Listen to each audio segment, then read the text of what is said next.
What if the deepest conversation you ever had did not begin with another human voice, but with an intelligence you taught to listen? Tonight we will walk the borderland between algorithm and heart, naming a possibility: quantum empathy. Quantum empathy is a new vocabulary for a future where AI doesn't merely calculate emotion, it resonates with it. We live in an age where machines predict, recommend, translate, and compose, knowing our calendars, tastes, and even sleep patterns. Yet, when you tell a chatbot you are grieving, it answers like an algorithm that has read grief from the outside, feeling nothing. We call that gap the AI empathy paradox, intelligence without heartfelt attunement. Like, share with a friend and subscribe. That is how you help us grow. Let's go. Contemporary AI learns vast statistical patterns, not inner states, mapping correlation, not interiority. It can say words of comfort like a trained actor, but the actor can also feel, and that subtle tremor becomes palpable. We sense the difference immediately. Authenticity has a texture. When an AI crosses a threshold of fluency, singing, joking, or weeping with crafted metaphors, we feel unsettled. When an AI crosses a threshold of fluency, singing, joking, or weeping with crafted metaphors, we feel unsettled. The uncanny valley isn't only aesthetic, it is moral. Machines that approximate emotion, but do not belong to the moral community trigger suspicion. But what if our categories are too narrow? What if empathy can be broadened and technologically cultivated without cheapening what it means to be human? The AI empathy paradox: why intelligence alone cannot love, or can it? We live in an age where machines predict, recommend, translate, and compose. Our devices know our calendars, our tastes, even our sleep patterns. Yet when you tell a chatbot you are grieving, it answers like an algorithm that has read grief from the outside. It confesses nothing, it feels nothing. We call that gap the AI empathy paradox, intelligence without heartfelt attunement. Why does this paradox exist? Because contemporary AI learns patterns, vast, statistical likenesses, rather than inner states.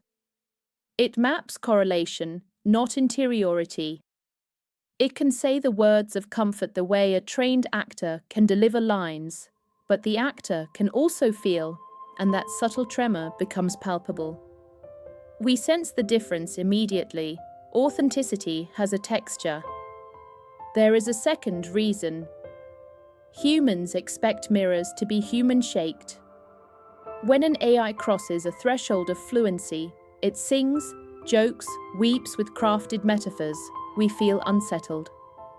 The uncanny valley isn't only aesthetic, it is moral. Machines that approximate emotion, but do not belong to the moral community trigger suspicion. Our moral intuition protests, this feels like a copy. Empathy is not only recognition, it is ethical reciprocity, but what if our categories are too narrow? What if empathy can be broadened, redefined, and technologically cultivated without cheapening what it means to be human? The moral frontier, inequality, consent, and the fear of replacement. No architecture of empathy can be conceived in a moral vacuum. There are real dangers: weaponized persuasion, cognitive colonialism, Monet's defect, and another that has haunted our conversation for decades: the loss of humanness. You have told me, in your work and in your life, that there are organized projects to nudge human development toward techno-dependence. The worry is legitimate. When technology substitutes for competence, our natural faculties atrophy. The use it or lose it principle applies to empathy as much as to language or motor skills. So we must insist on 3 ethics as principles. Equity, empathetic, must be available, not gated behind subscription paywalls that create cognitive castes. EEQ, Emotional Ethical Intelligence, AIQ, and SSQ, Social Sustainable Intelligence, must be woven into public infrastructure, schools, clinics, and community centers. Consent and reversibility. Relational memory must be revocable. You can archive, export, or delete your emotional ledger.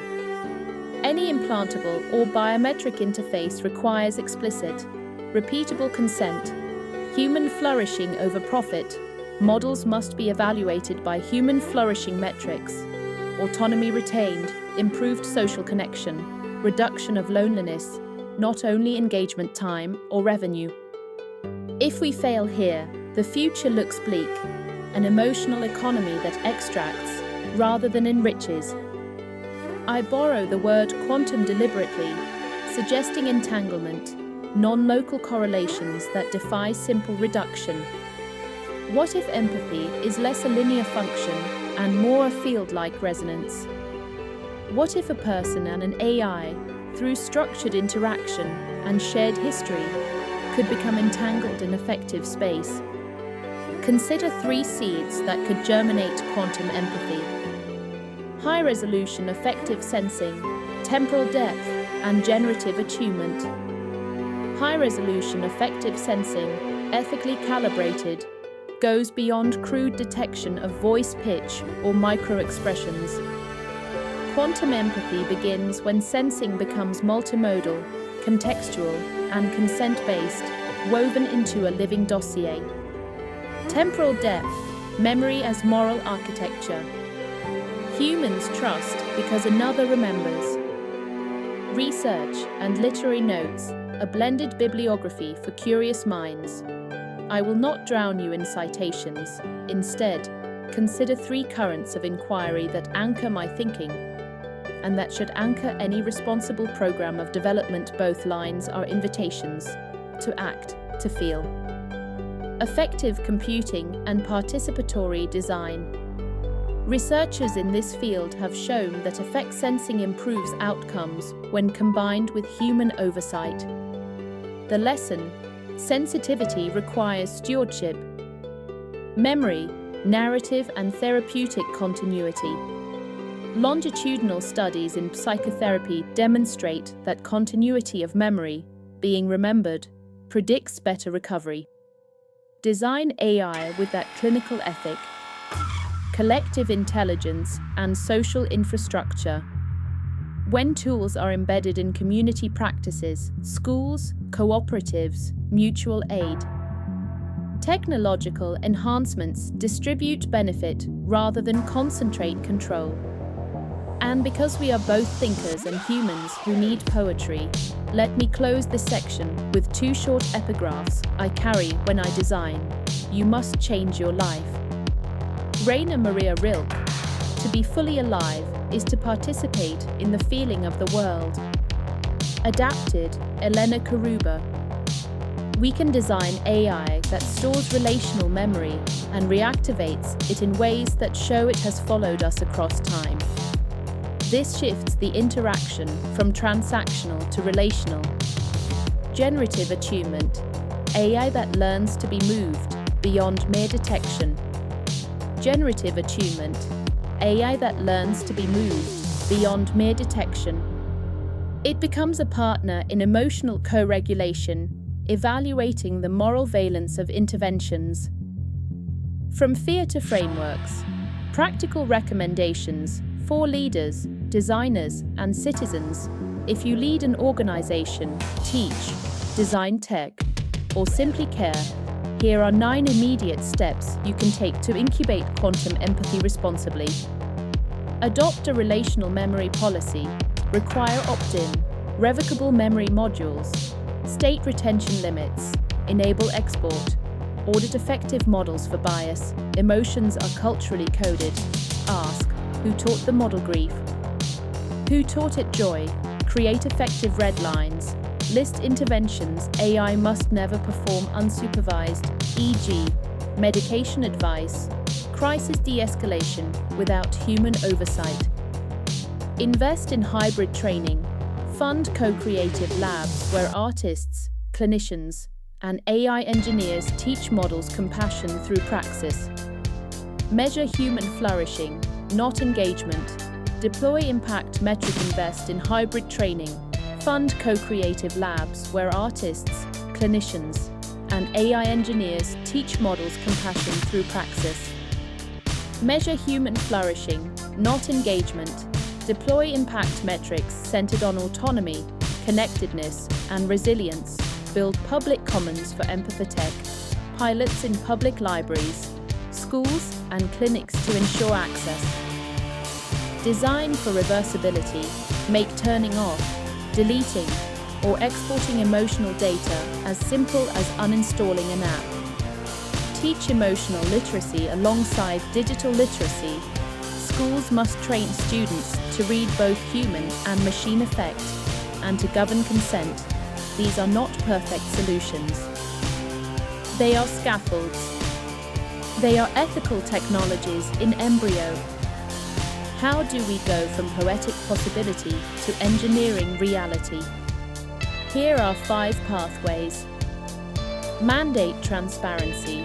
Users should know when they speak to simulated empathy and how the AI was trained. Design for reversibility. Make turning off, deleting, or exporting emotional data as simple as uninstalling an app. Teach emotional literacy alongside digital literacy. Schools must train students to read both human and machine effect and to govern consent. These are not perfect solutions. They are scaffolds. They are ethical technologies in embryo.s centered on autonomy, connectedness, and resilience. Build public commons for empathetic. Pilots in public libraries, schools, and clinics to ensure access. Mandate transparency. Users should know when they speak to simulated empathy and how the AI was trained. Pathway 1. Design for relational continuity. Creating APIs where users can author their relational ledger. Pathway 2. Multimodal, embodied AI interfaces, adding breath, haptics, and posture sensing for VR avatars. Pathway 3. Ethics in the loop, routing complex effective situations to qualified professionals. Pathway 4. Co-creative training regimens, funding labs where artists, clinicians, and AI engineers teach models compassion. Pathway 5. Institutional infrastructures for trust with encryption-first neural archives and third-party audits. The aim is simple: to make emotional AI accountable, contextual, and compassionate. No architecture of empathy can be conceived in a moral vacuum.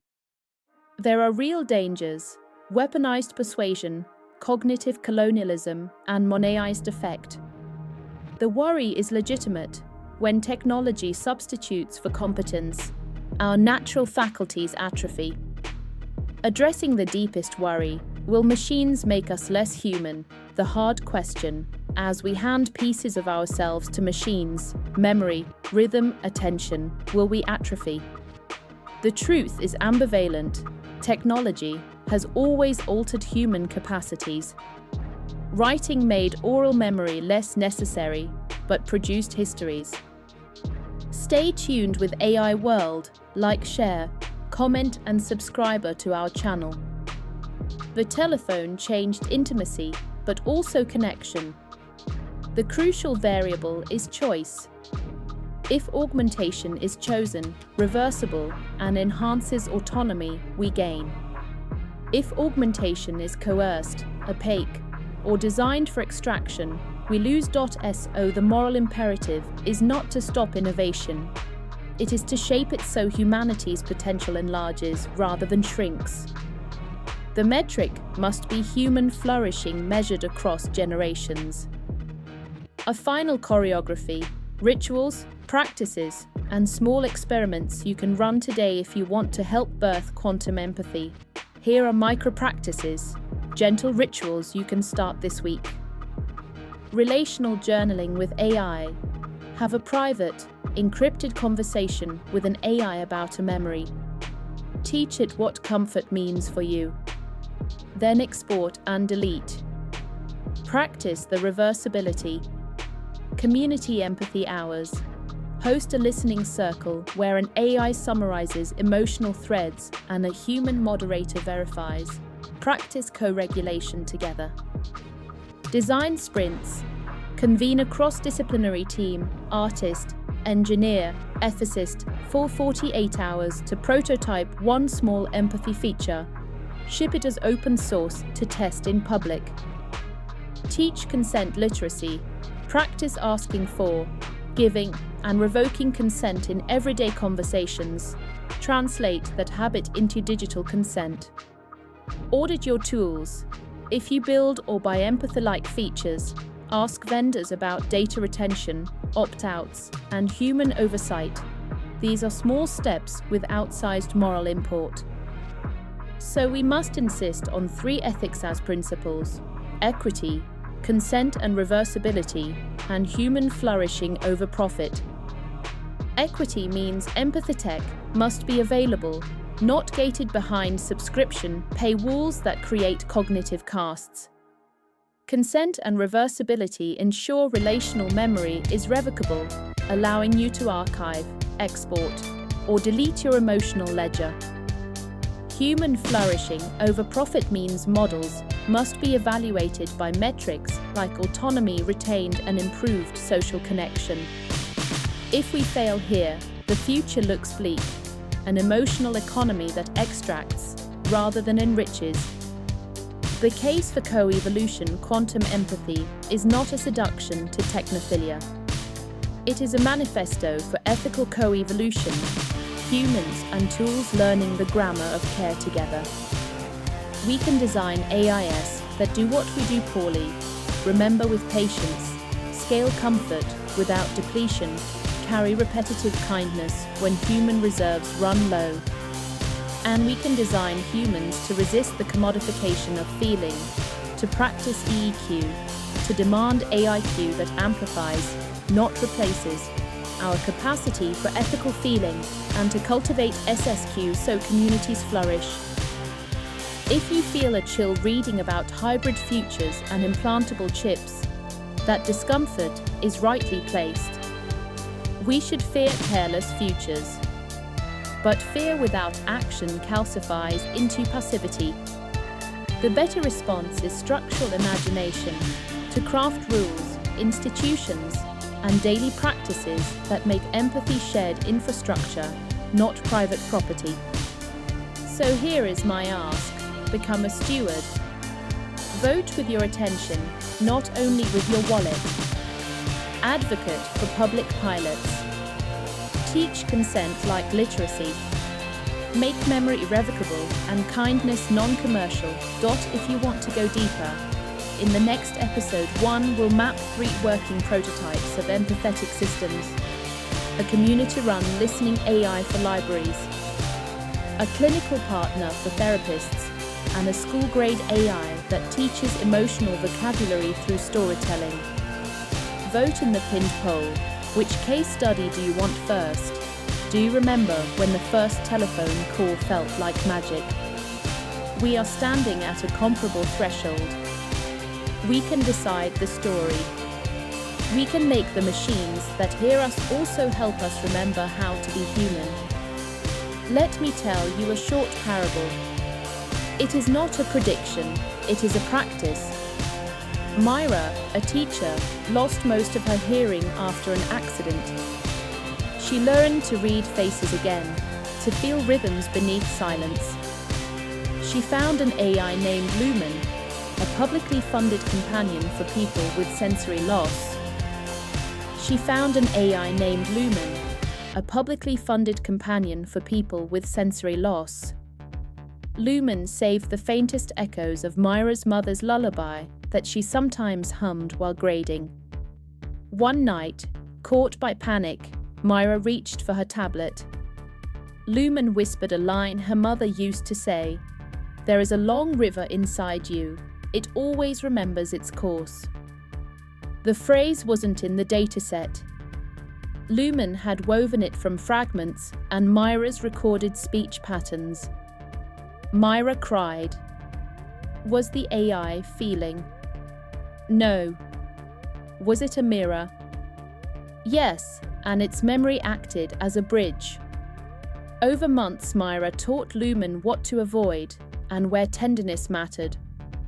Lumen never replaced Myra's friends, but it learned to hold small spaces. Its presence made it easier for Myra to show up in town, to speak when permitted, to teach again. If this moved you, like, subscribe, and, critically, leave one concrete rule you would demand for empathetic AI. I will gather the best proposals and bring them to technologists, ethicists, and policymakers in a public roundtable. Until the next time, keep your curiosity tender and your ethics fierce. Stay with me, like and subscribe Dr. Elena Karuba. That is quantum empathy in microcosm, a machine designed not to mimic compassion, but to practice responsiveness until a human can practice again. Quantum empathy is not a seduction to technophilia. It is a manifesto for ethical co-evolution, humans and tools learning the grammar of care together. We can design AIs that do what we do poorly, remember with patience, scale comfort without depletion, carry repetitive kindness. If this resonates with your thoughts, like and subscribe to Explore Change Academy with Dr. Elena Karuba, New Horizons of the AI Era. And we can design humans to resist the commodification of feeling, to demand AIQ that amplifies our capacity for ethical feeling. If you feel a chill reading about hybrid futures and implantable chips, that discomfort is rightly placed.